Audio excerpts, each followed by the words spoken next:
Horror has always thrived in extremes, sometimes leaning into campy fun, sometimes using monsters as metaphors, and sometimes pushing audiences into deeply uncomfortable territory. Few films embody that last category as effectively as Tobe Hooper's The Texas Chain Saw Massacre, 1974. Now over half a century old, the film remains one of the grittiest, most unrelenting slashers ever made, a work so raw and unnerving that its influence continues to echo across the genre. A horror experience that feels real. From the moment the infamous opening narration warns viewers of the mad and macabre tragedy to come, the Texas Chain Saw Massacre presents itself as something disturbingly authentic.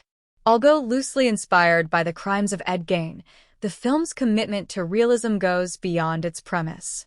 Shot largely on 16mm film with a grainy, almost documentary-style quality, the visuals create the illusion of a true crime record rather than a scripted feature. The result is a horror experience that feels sweat-soaked, claustrophobic, and all too plausible. The unpolished production adds to this authenticity. Harsh lighting, distorted sound, and handheld camera work lend the sense of watching something raw and unfiltered. Even before Leatherface revs his chainsaw, dread lingers in the air, heightened by reports of grave robbing and the eerie sight of a corpse displayed in a cemetery. Hooper's decision to strip away cinematic polish leaves the audience with something more primal, the fear of being trapped in a nightmare that could actually happen. Leatherface, a killer without humanity. Much of the film's terror comes from its central figure, Leatherface. Unlike later horror villains who grew into larger-than-life icons, Leatherface is presented as brutally ordinary, terrifying precisely because he seems like a product of his environment. He speaks no words, wears a mask made of human skin, and kills with sudden, shocking violence. His attacks are not staged for spectacle, they erupt without warning, like real acts of violence. One of the most unsettling aspects of the character is his unpredictability. Actor Gunnar Hansen reportedly developed Leatherface as childlike and intellectually disabled, relying on physicality rather than dialogue. This makes his movements unnervingly erratic, whether he's dragging Pam onto a meat hook or swinging his chainsaw in frustration at Sally's escape. Leatherface is not a villain with a grand motive. He is simply lethal, and that makes him scarier than most slasher archetypes. Atmosphere as oppression. Beyond the violence, Hooper created a setting that feels oppressive in itself.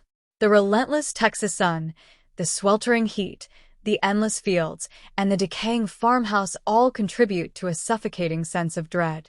The Sawyer family's home, filled with bones, feathers, and rotting clutter, becomes a character of its own, a grotesque shrine to decay. Every encounter feels hostile. The deranged hitchhiker, the unsettling gas station attendant, and finally the grotesque family dinner sequence that traps Sally in a waking nightmare. By the time Sally escapes in the iconic finale, screaming, bloodied, and half-mad, the audience feels just as battered and exhausted as she does. Lasting legacy of fear. Made on a shoestring budget of around $140,000, the film grossed more than $30 million and became the most successful independent horror film of its era. Its impact was seismic. While it spawned numerous sequels, remakes, and spin-offs, none have captured the same authenticity and grime of Hooper's original.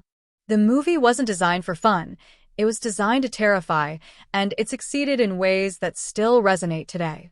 51 years later, the Texas Chain Saw Massacre is still shocking, not because of gore, which is surprisingly minimal, but because of how relentlessly real it feels. Hooper blurred the line between fiction and nightmare, crafting a film that leaves audiences unsettled long after the credits roll. Even in a genre overflowing with killers and carnage, Texas Chain Saw remains the benchmark for horror at its rawest and most disturbing.